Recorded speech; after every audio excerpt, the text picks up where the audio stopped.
Assalamualaikum warahmatullahi wabarakatuh.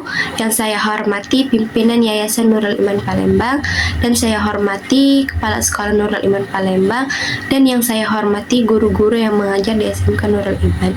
Saya Putri Melisa Aslamia akan mempresentasikan hasil peta imajinasi PPKN yang berjudul Dinamika Persatuan dan Kesatuan Bangsa dalam konteks NKRI.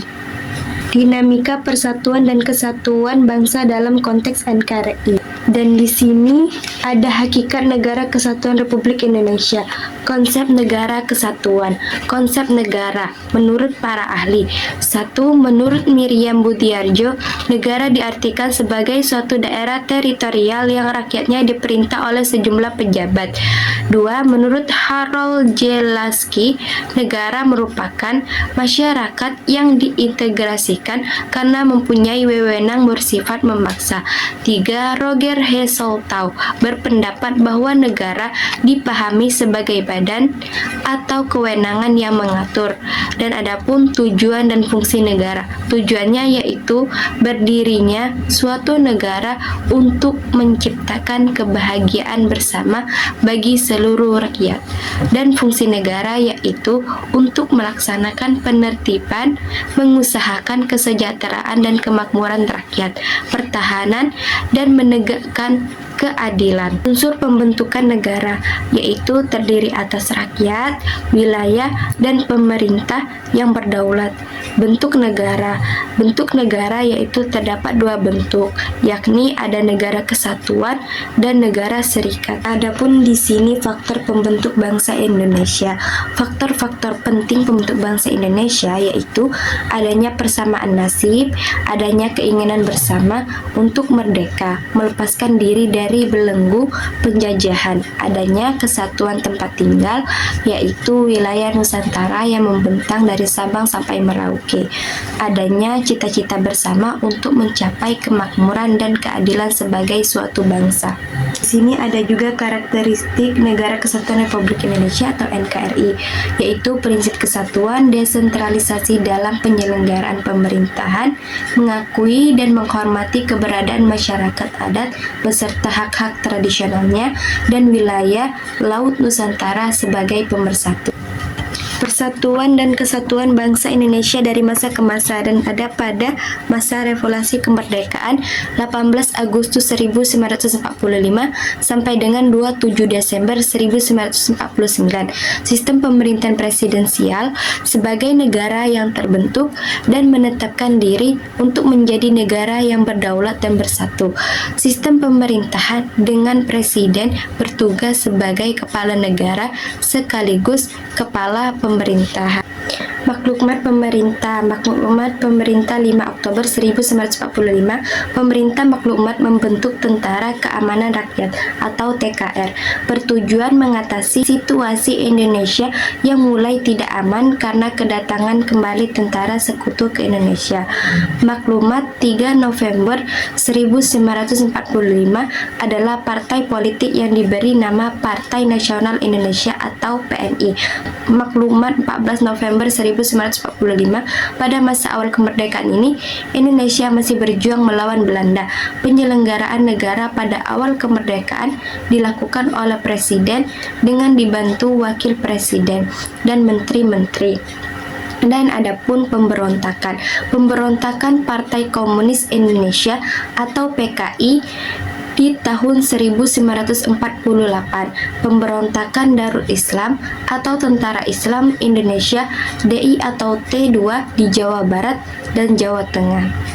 Dan adapun persatuan dan kesatuan pada masa Republik Indonesia Serikat. Pada masa Republik Indonesia Serikat ini terjadi dinamika persatuan dan kesatuan bangsa yang diwarnai dengan berbagai pemberontakan seperti Gerakan Angkatan Perang Ratu Adil atau APRA di Bandung, pemberontakan Andi Aziz di Makassar, dan pemberontakan Gerakan Republik Maluku Selatan atau RMS. Adapun Persatuan dan Kesatuan Bangsa pada masa demokrasi liberal. UUD 1950 sebagai konstitusi setelah bubarnya Republik Indonesia Serikat, Indonesia menggunakan UUD 1950 sebagai konstitusi. Berdasarkan UUD 1950, bentuk negara adalah negara kesatuan. UUD 1950 menganut sistem pemerintahan parlementer sama seperti RIS atau Republik Indonesia Serikat. Dekret Presiden pada tanggal 5 Juli 1999 kemudian menjadi awal pada masa ini, yakni 5 Juli 1959 sampai dengan 11 Maret 1966, Presiden kembali berkedudukan sebagai kepala negara dan kepala pemerintahan sejak berlakunya kembali Undang-Undang 1945, dan jabatan Perdana Menteri sudah tidak berlaku lagi. Berlakunya demokrasi terpimpin ini berawal mula dari demokrasi yang dipimpin oleh hikmat dengan kebijaksanaan dalam permusyawaratan dan perwakilan. Namun, semakin lama justru bergeser menjadi dipimpin oleh presiden atau pemimpin besar revolusi. Itulah sebabnya akhirnya segala sesuatu yang didasarkan kepada kepemimpinan pemerintahan yang dianggap sebagai penguasa. Pada masa Orde Lama ini, Irian Barat bersatu dalam negara Indonesia melalui Perjanjian Trikora. Sebelumnya, dalam Perjanjian KMB, Belanda tidak mau menyerahkan wilayah Irian kepada negara Indonesia. Dinamika yang terjadi di masa ini adalah para pemimpin MPR, DPR, BPK, dan MA diberi kedudukan sebagai menteri sehingga ditempatkan sebagai bawahan presiden.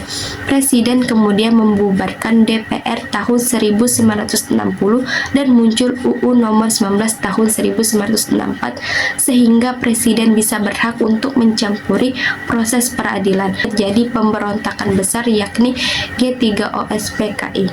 Ini pun ada Persatuan dan Kesatuan Bangsa pada masa Orde Baru. Masa Orde Baru Indonesia 12 Maret 1967 sampai dengan 21 Mei 1998. Pada masa Orde Baru ini dimulai sejak 11 Maret 1966 sampai 21 Mei 1998. Masa Orde Baru adalah sebutan untuk pemerintahan presidensial Indonesia dengan Soeharto sebagai presidennya. Presiden Soekarno sudah tidak lagi menjadi Presiden Indonesia sejak tahun 1966, yang menandakan berakhirnya masa Orde Lama dan digantikan oleh kekuatan baru yang dikenal dengan sebutan Orde Baru di bawah pimpinan Presiden Soeharto. Pada masa Orde Baru terjadi hal-hal berikut: pembatasan hak politik, pemusatan kekuasaan di tangan presiden, korupsi, kolusi, dana, nepotisme, KKN. Dan yang terakhir ada Persatuan dan Kesatuan Bangsa pada masa Reformasi. Masa Reformasi 21 Mei 1998 sampai sekarang, masa reformasi terjadi banyak perubahan atau amandemen atas Undang-Undang Dasar 1945 menjadi konstitusi yang berkonstitusional. Amandemen ini diharapkan dapat membentuk sistem pemerintahan yang lebih baik dan stabil daripada masa-masa sebelumnya. Amandemen UUD 1945 telah dilakukan oleh MPR sebanyak 4 kali, yakni pada tahun 1999, 2000, 2001, dan 2002.